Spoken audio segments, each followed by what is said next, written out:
Assalamualaikum warahmatullahi wabarakatuh.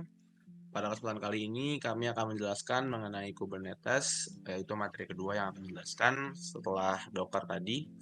Dan di sini masih dengan kelompok yang sama, saya dengan Muhammad Anas Fitriawansyah dengan NPM 231506120. Saya Muhammad Hafiz Hasifa dengan NPM 23150617072. Saya Galang Pembudi Utama dengan NPF 231506180. Oke, pada kesempatan kali ini selanjutnya akan dijelaskan oleh Muhammad Hafiz mengenai penjelasan singkat mengenai Kubernetes. Nah, untuk penjelasan singkat Kubernetes Kubernetes adalah platform open source yang digunakan untuk mengotomatisasi proses penyebaran deployment, pengskalaan atau scaling, dan pengelolaan atau manajemen aplikasi berbasis kontainer. Ini dirancang untuk mengelola kumpulan kontainer dalam lingkungan yang terdistribusi, membantu memastikan aplikasi tetap tersedia dan berjalan dengan efisien. Baik, saya akan menjelaskan konsep utama dari Kubernetes sendiri. Yang pertama itu ada namanya cluster, yang dimana cluster ini sebuah sekumpulan mesin atau node yang menjalankan Kubernetes. Cluster terdiri dari satu atau lebih master nodes yang mengontrol sistem dan worker nodes yang menjalankan aplikasi kontainer. Selanjutnya yaitu ada pod, yang dimana di sini berfungsi sebagai unit kecil dalam Kubernetes yang biasanya berisi satu atau lebih kontainer. Pod digunakan untuk menjalankan satu instance dari aplikasi atau bagian dari aplikasi. Lalu selanjutnya ada node, yang dimana sebagai komputer fisik atau virtual di dalam cluster Kubernetes yang menjalankan pod.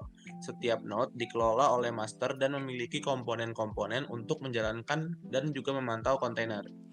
Selanjutnya, tiga konsep utama lainnya itu ada service, yang dimana di sini sebagai abstraksi dalam Kubernetes yang mendefinisikan satu set pod logis dan menyediakan cara yang stabil untuk berkomunikasi antar bagian aplikasi, bahkan jika podnya berubah.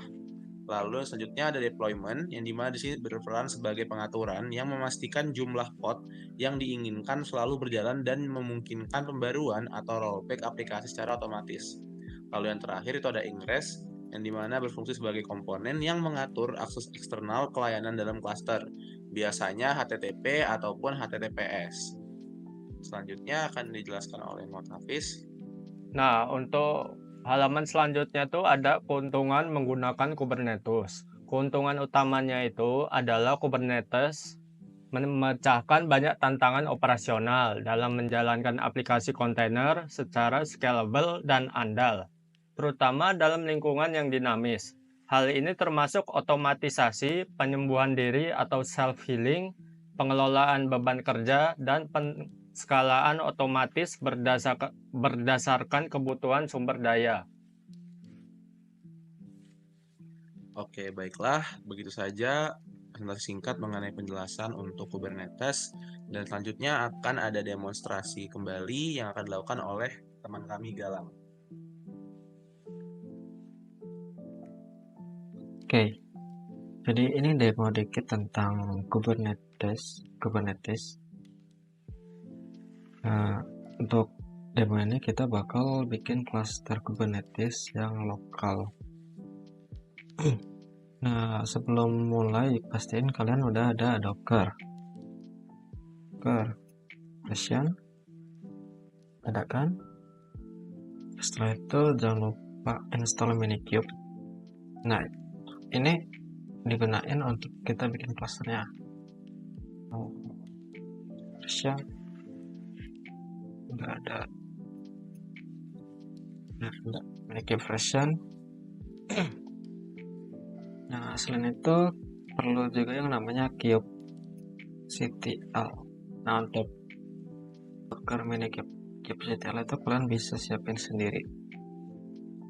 Ini kita cek version udah semua kan. Nah, setelah itu kalau mau langsung bikin cluster gampang caranya. Kita tinggal ini Minikube start. Nah, kalau udah kayak gini tinggal kita tungguin.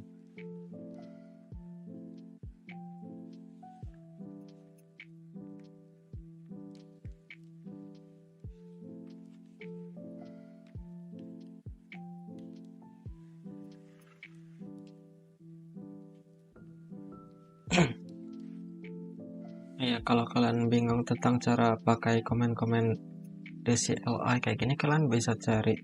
Misal tadi kita pakai Minikube ya. Nah, kita bisa cari komen-komennya pakai Minikube. Misal Minikube nih, dash.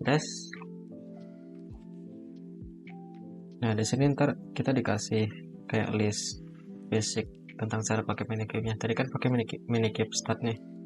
Nah, itu start local Kubernetes cluster kan. Di seperti itu. Cukup simple.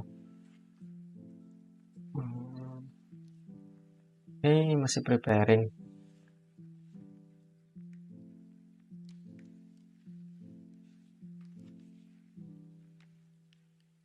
Di kubectl juga ada.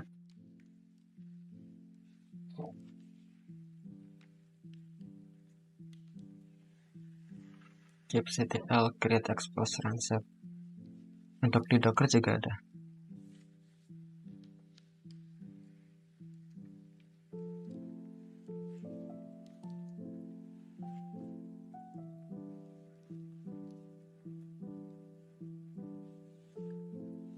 Dockeran kayak yang pernah tadi itu di video lain pernah kita bahas nih, Dockeran, Docker build.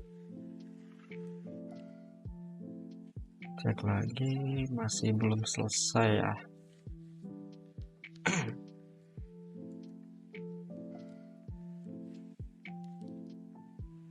Sebenarnya untuk pemula, untuk belajar itu mudah. Kalian tinggal masuk ke dokumentasinya Kubernetes.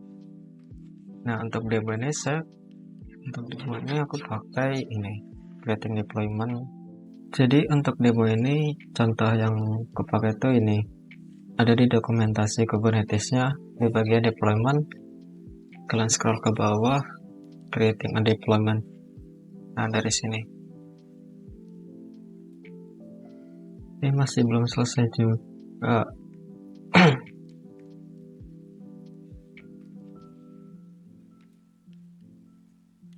Kalian bisa lihat nanti kita bakal nge-deploy container yang image-nya pakai Nginx ini. Nah, ini ada replikas. Jadi kalau replikasnya 3, kita bakal bikin 3 container Nginx ini. Masih belum selesai. Oke, jadi ini setupnya udah selesai. Setup otomatis dari Minikube-nya. kubectl is now configured to use Minikube. Nah, ini berarti udah selesai nih. Bikin setup clusternya untuk lihat kayak control node atau untuk lihat node-nya atau path-nya kita bisa pakai kubectl.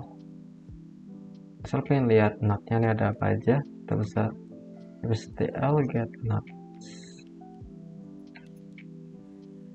Nah, di sini cuma ada satu node ya, Minikube. Nah, ini control plane. Cuma ada satu node. Untuk melihat path, kita ganti aja path dash a. Nah, bisa lihat di sini ada beberapa path nih, path untuk sistem. Kemudian kita kalau kita mau bikin kontainer untuk dimasukin ke cluster ini kayak mana caranya? Nah, itu kita bisa pakai yang deployment tadi. Nah, caranya kita bikin file dulu. Nah, file config file.yml. Nah, itu kita bisa copy saja langsung ini. Misal notepad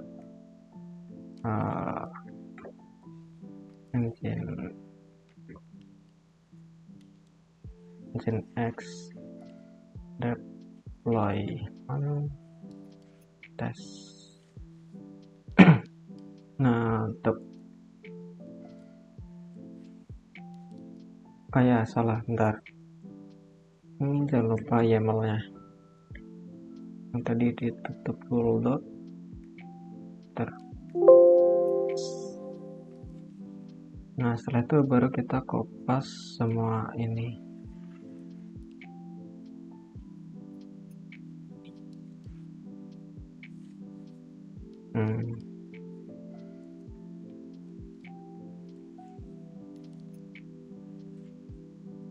Copy paste. Ya, misal kita replikanya satu aja nih. Berarti kita bakal bikin satu kontainer Nginx ini. Nah, setelah itu kalau kita mau ngedeploy kontainer itu, deploy app itu ke klasternya, kita bisa pakai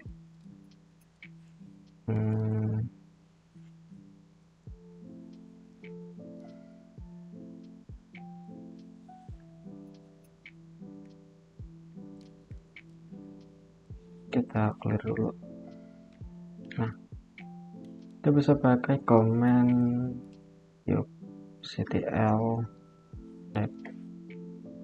deploy. Di sini kalau kalian lupa, di sini ada nih kubectl apply -f. Nah, -f. Nah, kita gunain file yang tadi. Biar nggak bingung, kita ls dulu. Nah, terus kita kubectl apply di file yang ini, nginx deployment test.yaml.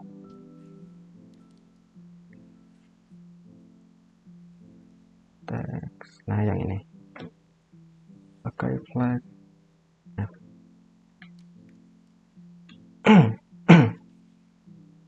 Ini udah jadi, ini udah ke deploy. Coba kita lihat lagi di getpods tadi, ada atau enggak kontainernya. Nah, di sini ada nih Nginx deployment. Ini status masih container creating, ready 0 dari 1. Jadi kita bikin satu deployment Nginx ini, satu kontainer. Coba kita tunggu dulu. Masih container creating.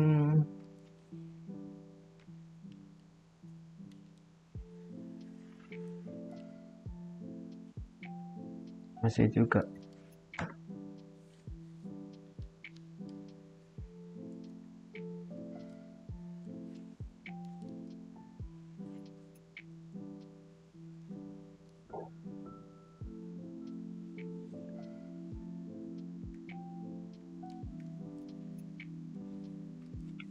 Masih creating juga. Coba kita lihat di ctl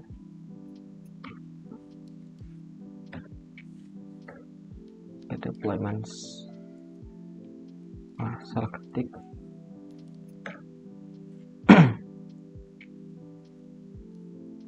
Nah, di sini ada Nginx deployment tapi belum ready, masih container creating.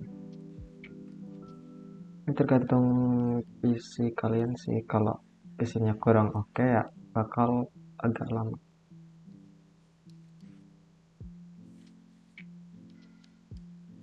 Oke, jadi ini udah selesai. Deployment-nya udah ready. Get deployment ready 1 dari 1. Kita lihat di getpods, Anda udah running. Nah, misal kalau kalian mau bikin 2 deployment Nginx ini, kalian bisa langsung ubah di notepad-nya nih. Di replikasi ini misal 2 nih. Kita save, jangan lupa. Terus kita pakai command yang tadi, kubectl apply -f itu, dan enter. Deployment configure. Nah, sekarang kita tinggal lihat pakai getpods, kita lihat get deployments. Ini ready 1 dari 2. Yang 1 tadi kan udah running nih, yang bawah nih, yang atas yang baru masih creating. Nah, jadi kita bikin 2 deployment, 2 container. Nah, untuk demonya sekian aja, simple aja karena ya Simpel-simpel aja dulu.